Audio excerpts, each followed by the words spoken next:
Hi everyone, it's Sandy Holterhaus, your Rec Center Dietitian, and I just want to give you a quick presentation on intermittent fasting. It's very popular these days. There are several ways to do it, and I also want to tell you who it's not for.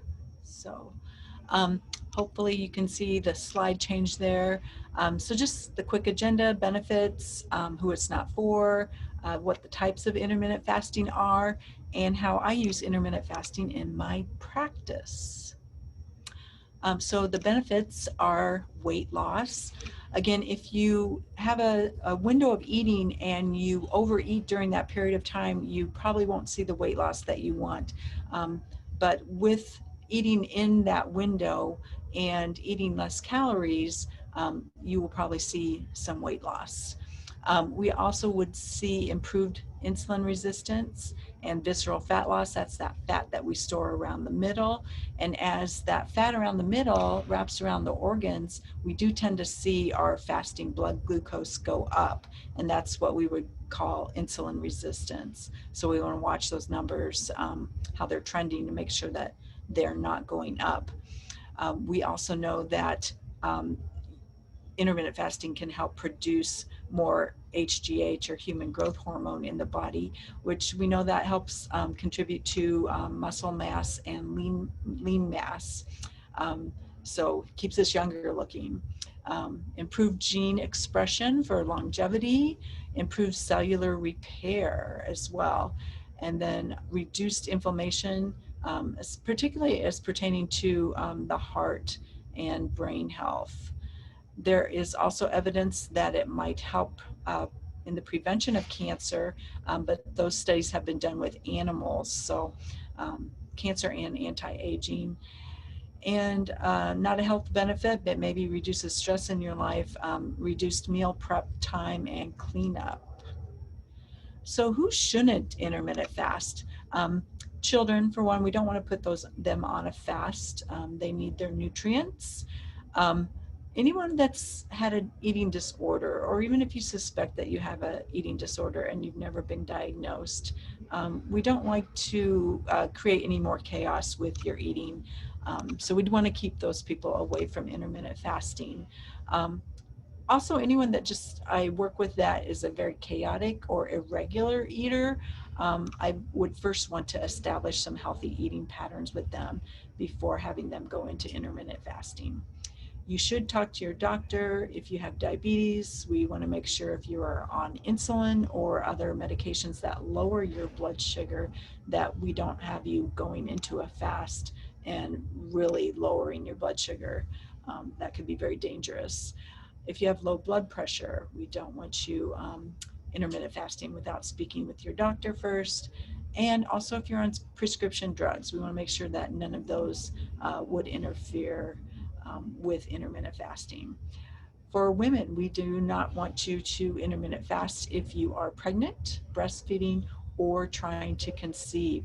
We know women who are trying to conceive and they're intermittent fasting, they may skip periods, and that can lead to more confusion with trying to conceive.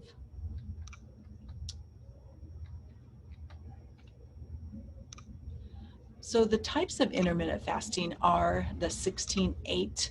That is probably the most typical intermittent fasting pattern that you would see, where you have a window of 8 hours a day that you would eat in. Generally women, they say 9 to 10 hours for that day. So you would probably stop eating, say, at 7 p.m. in the evening, and then you wouldn't eat till 11 a.m. the next morning, skipping your early breakfast, maybe having breakfast then at 11. So that's the most typical way. There's also the 5-2 pattern, when you would eat regularly 5 days a week, and then on those other 2 days you would eat no calories or very minimal calories, say up to 500 or 600. There's eat, stop, eat, where you would choose 1 or 2 days a week where you fast for 24 hours. There's also alternate day eating, where you would eat regularly every other day, and on those off days, then you would either skip eating or eat minimal calories.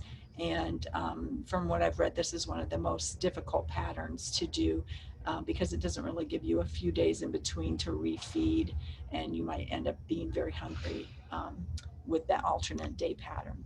There's also the warrior pattern, and this is eating very few fruits and vegetables during the day, so low calorie, and then having a feast at night, having a window of feasting at night. And this can be very not so good for people who may be evening binge type eaters, because you might eat back all those calories that you saved during the day. But certainly can work for some people. There's spontaneous meal skipping. This would be the one I'd recommend if you're an intuitive eater and you just aren't hungry for a meal. Then you could skip a few meals a week, and that would be that spontaneous meal skipping. There's also the fast mimicking diet, and this is kind of the pattern that started it all. Some doctors were studying how to have cancer patients better receive their chemo treatment, and what they discovered or thought of was, how about having the patients fast or not eat at all before they went into their chemo, so that their cells would be empty and just really ready to absorb that chemo. And of course, oncologists said, hey, we can't have our patients losing too much weight. So they developed a 500 or 600 calorie daily plan for the few days prior to the chemo treatment.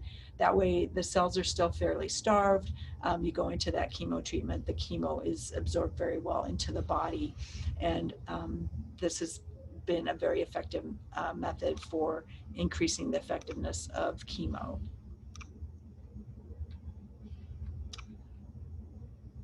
So, how I use intermittent fasting in my practice, first of all, again, I always want to establish a sustainable eating plan with people. That is my first goal. So, I call these kind of the 101 diets. Just trying to get a nice healthy diet established, regular eating, such as Mediterranean, maybe the DASH diet, a healthy carbohydrate diet, whole foods, intuitive eating, or heart healthy, just depending on the client and what their current eating pattern is. I want to get that established, that they are eating healthily, and then I would tweak their diet. Everyone almost reaches that point where they stop losing weight, they get kind of frustrated, that plateau. So at that point, that's when I like to tweak the diet and add in some intermittent fasting. And generally, I'm not going to throw you into a 24-hour fast or even a 16-hour fast. What I would do is start you with possibly a 12-hour fast and try that 2 to 3 times a week, see how that works for you. Or alternately, you can try spontaneous meal skipping if you're more of an intuitive type eater.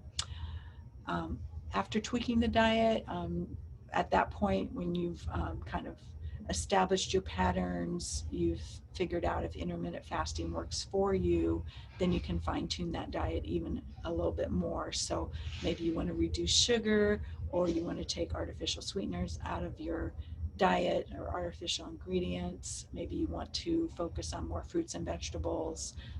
Or maybe you have a medical need and you wanted to really focus on maybe an anti-inflammatory diet like a paleo or a keto or a Walls protocol. So that's when I would bring that in. So again, this is Sandy Holterhaus. I work out of the Collins Aerospace Rec Center. My email is sandra.holterhaus@rockwellcollins.com, or you can call the front desk at the rec center, 295-2552, and they can get you in touch with me. Thanks for watching.